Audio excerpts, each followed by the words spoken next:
This is a stimulus update and daily news report. Got some big updates to share with you. Joe Manchin has just introduced a new bipartisan bill to ban Russian imports of oil.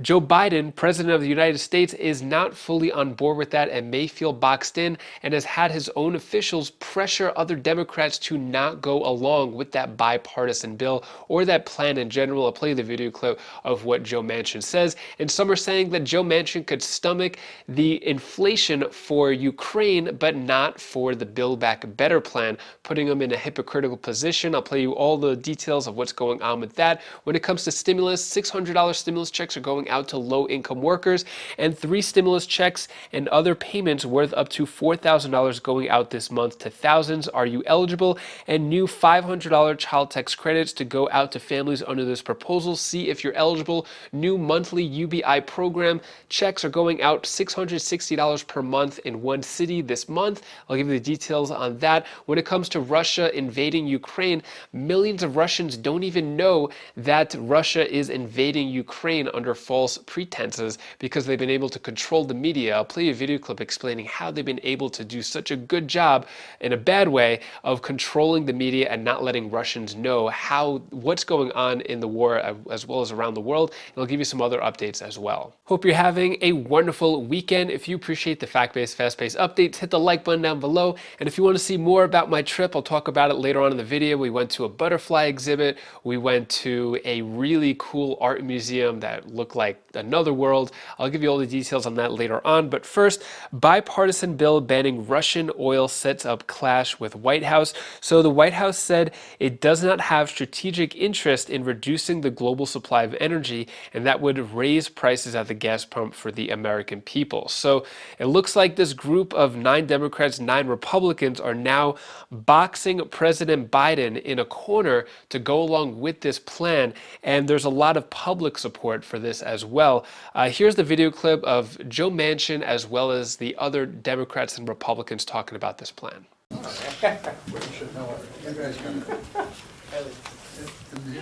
So what we're doing today is we introduced a bill. It's been dropped. We have, I think there's 18 of us, 9 Ds and 9 Rs, that are on this piece of legislation that basically bans the Russian Energy Imports Act. That's all it is. We're banning Russian Imports Act. What we're banning is basically petroleum products, crude oil, LNG, coal, mostly all fossils coming into the United States and whatever they should be. I'm as concerned now about what this could escalate into if we don't do what we're doing now and stop. And hopefully he will understand the economics of this to his country and the detriment to his own country. This measure is in direct response to what Russia is doing with the bombing of the schools and the hospitals and the apartment buildings, forcing the Ukrainians to flee their country, killing the innocents that remain, and using some of the worst weapons in the world and indiscriminately to do it. So these are not just acts of war, they're war crimes. And there should not be a single additional American dollar allowed to finance these atrocities. By banning the import of Russian oil here in the United States, we have the opportunity to work with our allies to stabilize the energy market across the world, safeguard our nation's energy security, and boost our own energy independence. It's time to ban all imports of Russian oil.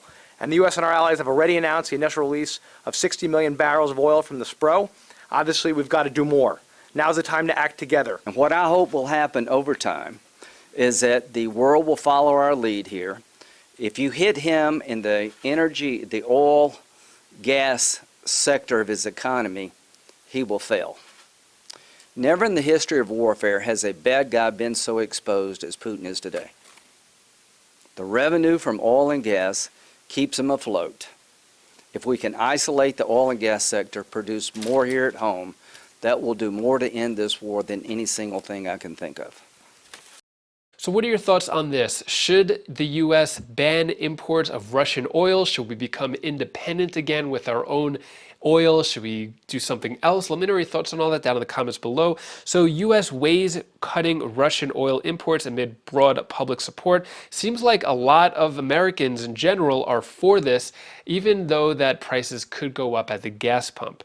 Scoop: Biden officials pressured Democrats on Russian oil ban. So now this puts President Biden in a tough position. So the quiet lobbying campaign reveals a White House intent on preserving President Biden's authority to decide what cost to impose on Russia for invading Ukraine and on what timetable. Now, this could put President Biden in a tough position where the Senate or the Congress is now making policies and then forcing Biden to go along with it. That's basically why Biden's officials have pressured other Democrats to not go along with this plan. So we'll see what happens.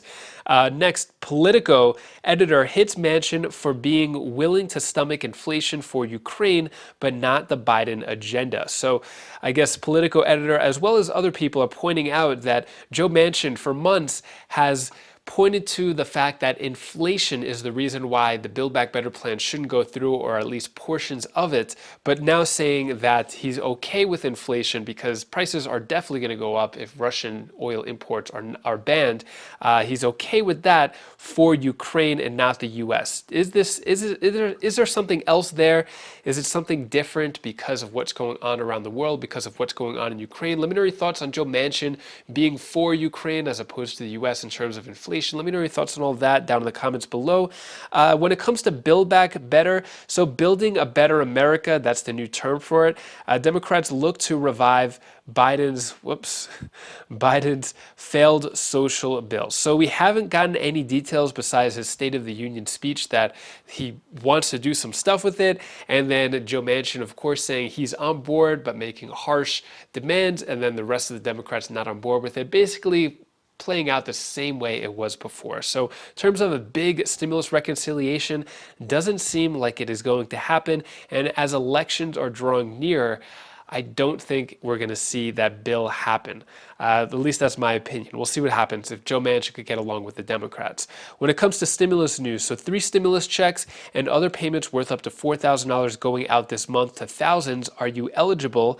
So what's going on here? California, $1,200, basically the 2 $600 checks.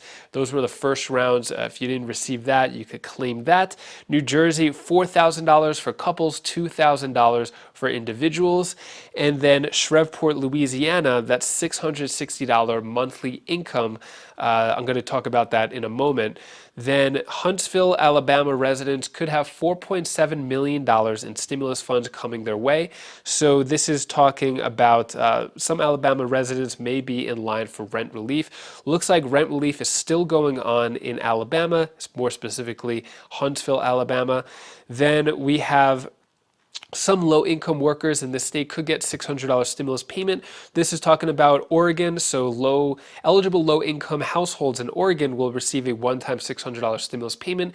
If you live in Oregon and you got the earned income tax credit in 2020, they're sending out a $600, or potentially, actually no, it got approved in Congress, in local Oregon government, $600 checks there. Then Universal Basic Income 2022 update, new monthly $660 checks to be sent in just days. Check to see if you're eligible to get the cash. So this is going on for 110 residents in Shreveport, Louisiana. So they'll get $660 for 12 months, so $660 per month for 12 months in Shreveport, Louisiana.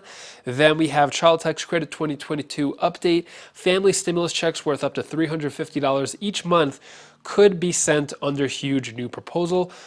Excuse me. So this is Senator Mitt Romney's plan, the Family Security Act. So basically $350 per child under that plan, although no other Republicans have been on board with it, and it hasn't really gained steam in any other way. It hasn't entered the Build Back Better plan or the Building America plan, Building a Better America plan. So this is more of a standalone that Mitt Romney put out, but it hasn't really gained any traction. And then new $500 child tax credits to go out to families under this proposal, see if you're eligible. So this is going on in Michigan, basically an extra $500 there. On March 1st, Michigan House approved $2.5 billion tax plan. Basically with this tax plan, a $500 per child tax credit worth up to $750 million to go out to qualifying families. So if you live in Michigan and you have kids, looks like you could get an additional $500 there. And when it comes to the Russian media and what's going on with Russia invading Ukraine, really sad situation. It's up to 1.4 million refugees leaving Ukraine. Really sad. People leaving, not knowing if they'll ever be able to return. So Russia is strengthening its censorship regime by blocking Facebook, among many other media outlets. Surprisingly, millions of Russians think that the military operation that's going on in Russia is legit and that Ukrainians are crazy and that the Ukrainians are killing their own people.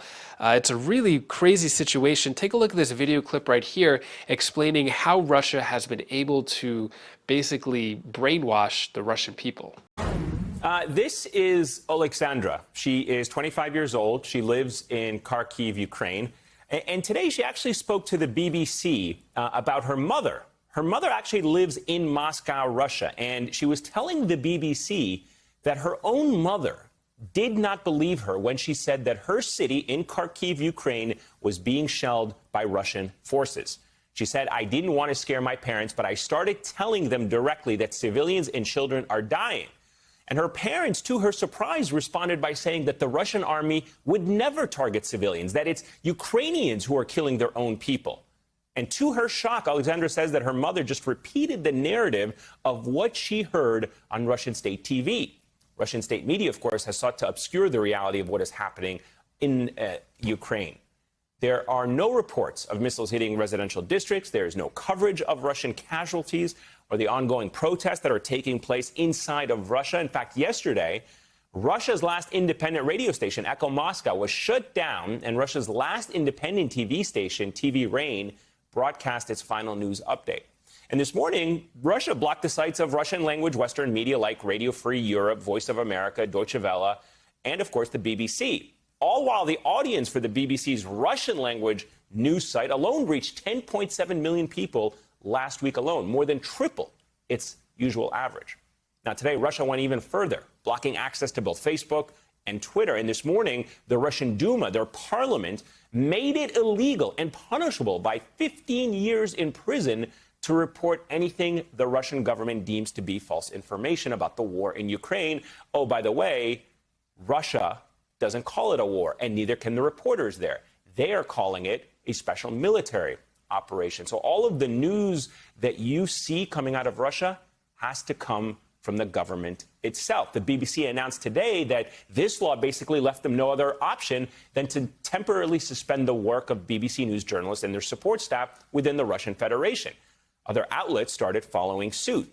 So while we have had footage to show of some of the more than 8,000 anti-war protesters that have been arrested in Russia, that kind of reporting, that kind of journalism just became a lot more risky. In fact, it is now punishable. And this crackdown comes as imprisoned Russian opposition leader Alexei Navalny is calling for more mass protests inside Russia and around the world this coming Sunday. Today, 4 major Russian independent news outlets, including the Novaya Gazeta, the newspaper whose editor just won the Nobel Peace Prize last year, decided that this new law actually made it impossible for them to report on the war truthfully without their reporters being thrown in prison. So now they aren't reporting on it at all.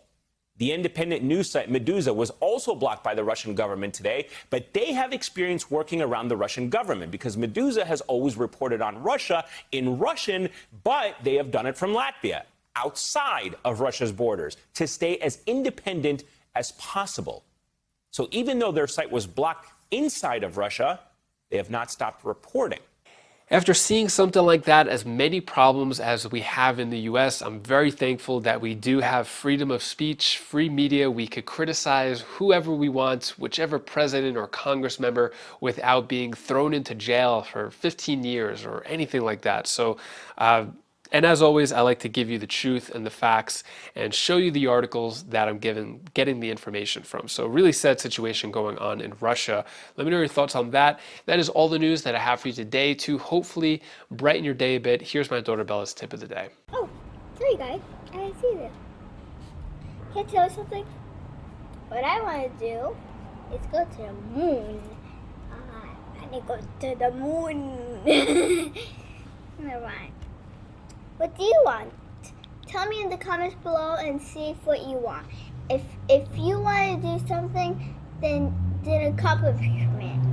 Do what you want, because that after you get too old to not do what you want. Oh, bye. The moon, bye. Thank you so much for watching. So today, or yesterday, was day 2, today's day 3 of being in Denver, Colorado. So yesterday we got to go to a really cool butterfly pavilion, got to see thousands of butterflies floating around. One landed on my daughter Clea's head. Then we went to something called Meow Wolf, which is an art exhibit, but more than that, it was just a whole different world.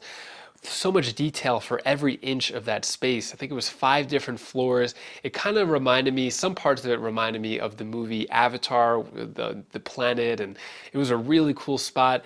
And we did some other fun stuff. Today we're actually going to go to the mountains. We're going to Winter Park, Colorado. So after this video, going to get ready, going to pack up and go there. So should be a lot of fun. We're having fun so far. Everything's good. Hopefully you're having a great weekend.